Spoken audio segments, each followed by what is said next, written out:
Friends, आज मी पहिल्यांदा chocolate फजची recipe try करते। त्यासाठी मी इथे घेतलेला आहे 1 कप डार्क कंपाऊंड चॉकलेट आणि 1 cup milk compound chocolate, 2 tablespoon butter, milk made, 2 चमचे बटर, कोको पावडर आणि ड्रायफ्रुट्स टोटली ऑप्शनल आहे। गॅस चालू करून एक भांडं घ्यायचं, त्यामध्ये पाणी गरम झाल्यानंतर दुसरं भांडं ठेवून 2 चमचे बटर टाकायचं। त्यानंतर आपण 2 कप घेतलेलं चॉकलेट टाकून बटरमध्ये हळूहळू मेल्ट करायचं।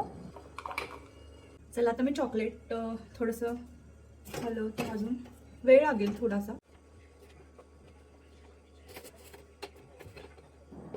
आपलं चॉकलेट मेल्ट झालं की त्यामध्ये कोको पावडर आणि ड्रायफ्रुट्स टाकायचे, जे की ते ऑप्शनल आहेत। आणि थोडेसे ड्रायफ्रुट्स कोको पावडर मिक्स केल्यानंतर 1 वाटी मिल्क मेड टाकायचं आणि ते पूर्ण मिश्रण एकजीव करून घ्यायचं।